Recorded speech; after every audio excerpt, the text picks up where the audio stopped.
हर घर त्रिरंगा घर घर त्रिरंगा। भद्रक जिला चांदबाली ब्लॉक खेरंगठारे बीजेपी बाबा अखंडलमणि मंडल पक्षर हर घर त्रिरंगा कार्यक्रम अनुष्ठित हो जाइछि।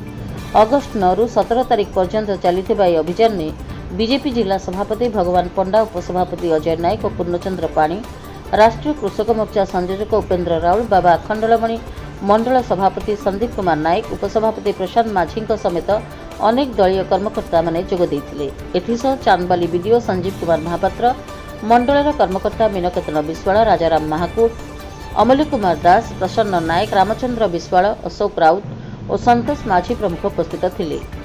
खेरंग ग्राम पंचायत युव नेतृत्व लाला ललित नायक, अजय माझी, वामदेव तराई सह खेरंग बीजेपी बहु कर्मी एथिरे सामिल होइतिले। 8टी पंचायत शताधिक महिला बीजेपी कर्मी कार्यक्रम में जोग देइथिले। वंदे मातरम और भारत माता की जय ध्वनि रे खेरंग बीजेपी कार्यालय एक विराट शोभायात्रा बाहरी बजार और विभिन्न ग्राम परिक्रमा करिथिला। शोभायात्रा रे समस्ते हाथ में जातीय पताका धरी एकता, देशप्रेम और देशभक्तिर वार्ता प्रदर्शन करथिले।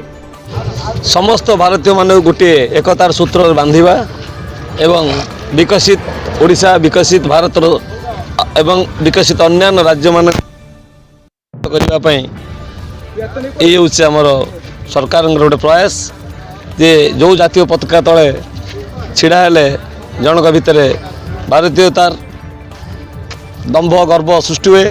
से आज हर घर तिरंगा जो आपण कहते आम भी समस्त कहूँ ता पछरे भारतर यशस्वी प्रधानमंत्री माननीय श्रीयुक्त नरेंद्र मोदी आह्वान क्रमे सारा भारत वर्ष रे सबु जिल्ला रे, राज्य रे, मंडल रे, शक्ति केन्द्र रे एवं बूथ रे हर घर तिरंगा कार्यक्रम होउची। तिरंगा शोभा यात्रा मध्य होउची। आज बाबा अखंडलमणि मंडल रे खेरंग ठारे मंडल तरफरु आयोजित शोभा यात्रा रे हजार हजार बाबा अखंडलमणि मंडलर कार्यकर्ता माने सामिल होइचंती। एक भव्य दिव्य आयोजन करा जायछि एवं एक सुंदर भाव 300 मीटर एक लंबा पताका को धरी आमे ये खेरंग बाजार रे शोभा यात्रा करिथिलु। पाखापाखि 1500 रु 2000 माँ एवं आमर कार्यकर्ता माने भौणी माने समस्ते जोग देइथिले। एक भव्य दिव्य शोभा यात्रा आमर एठारे अनुष्ठित हो जाइछि। भद्रक निरंजन साहू रिपोर्ट, रिपब्लिक ओडिशा, साधारण लोकंक स्वर।